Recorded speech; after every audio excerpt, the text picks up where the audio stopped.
Good morning. Today we are starting our classes on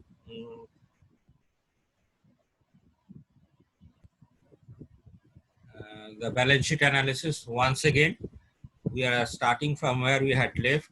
We are starting with debt equity ratios. Now, debt equity ratios is total debt by equity. Now, that is equal to total liabilities by shareholders equity. Now, when we have debt equity ratios, what we have here is the total debt means the long-term debt and the short-term.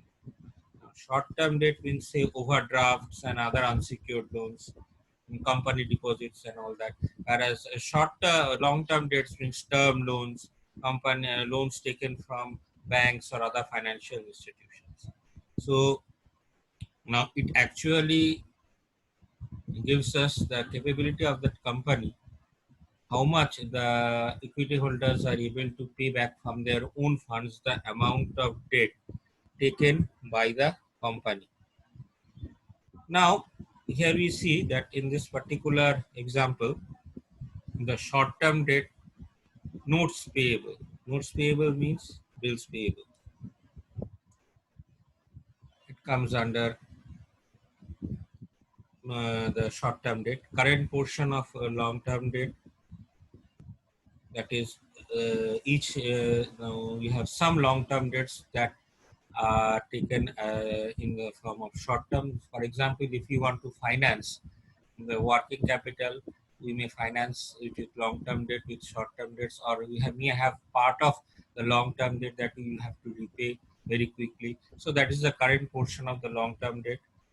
And your long term debts, that is bonds payable and other fixed payments, other fixed charges, maybe EMIs and all.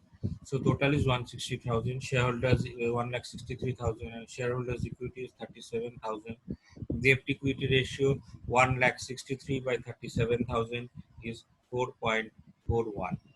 However, if we say short term debt equity ratio, it is 56,000 divided by 37,000 is 1 point something, and we have for long term debt and equity ratio we have 1,07,000 divided by 37,000, that is 3 point something.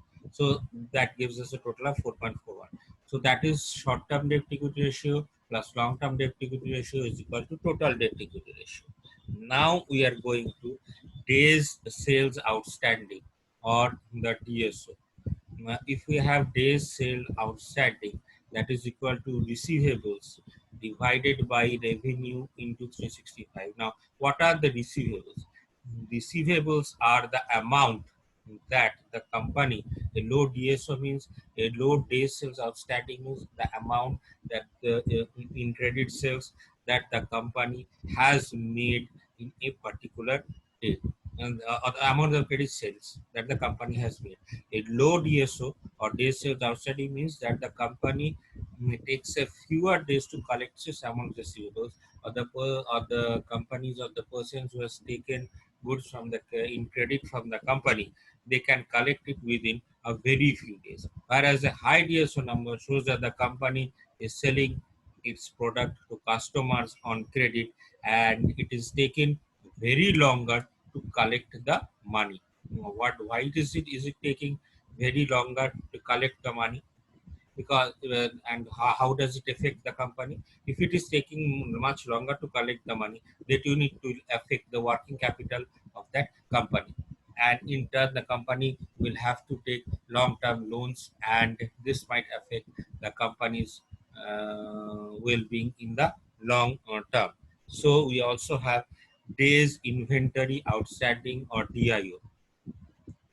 Now days inventory outstanding and days a low DSO number means that it cover correct. A high DSO number shows the company is selling its product to customers on credit and longer taking to collect the money.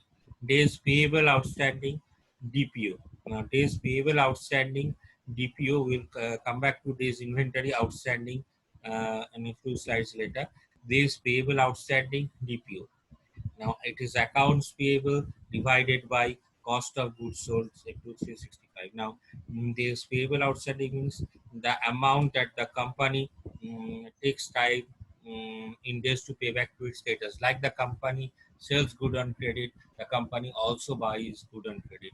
Now it is a reverse policy. The company will always try to collect the money from its debtors more quickly and will try to delay the money paid to its payable to its creditors longer, because then the company has a better positive liquidity position. That is why the company, in longer a company can delay payments, the better. Now we also have cash conversion cycle. We put the inventory, the DSO minus the DPO. The inventory position, the DSO position, and the DPO position together. The days inventory outstanding, days sales outstanding, and days payable minus days payable outstanding together, you get the cash conversion cycle. The lower the better. The cash conversion cycle means the amount that the company takes to buy and sell a goods and convert it into cash.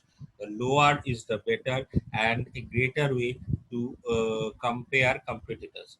Likewise, we also have the inventory as the total amount of the inventory outstanding by 365. That is the number of days that the company takes to recycle its inventory. Now we have the cash conversion ratio, the average age of inventory. As we are talking about, we will be discussing inventory much detail. The average age of the inventory is average age of inventory or revenue. The average age of the inventory is just the inverse of inventory turnover. I separated that too because it is easier to visualize the inventory age in days. Average of inventory in days. The average age of inventory is equal to average age of inventory divided by revenue. Now it is in days. So average inventory divided by the total revenue, it is in days. So I have separated because it is easier for you to understand that it is in total number of days. So we also have the inventory to sales ratio. Now, what is the inventory to sales ratio? Now, this is very useful when you track it year over year or quarter over um, every quarter. Now, it is more useful when you track it year over year or quarter over quarter, means how much is the total inventory and how much is the total revenue. The objective is to see how inventory is being managed and how it will signal potential problems with cash flow. Now, because if we stack more inventory, and this ratio should, however, always be less than 1, because if it is more than 1, then we are stocking more inventory than we can sell. Because inventory, as we know, it includes raw material, it includes good work in progress, it includes finished goods which are, let's say, in distributor showrooms, etc.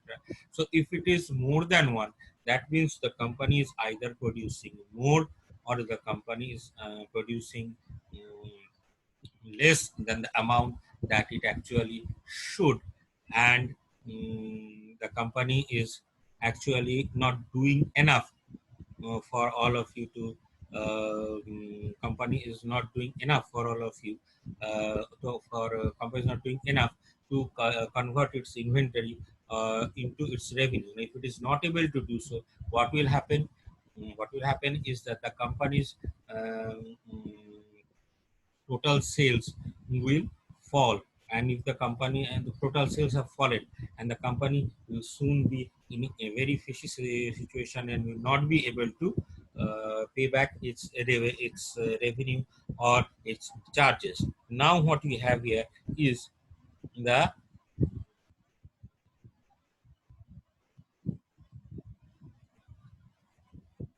all for this is all for the day. Thank you.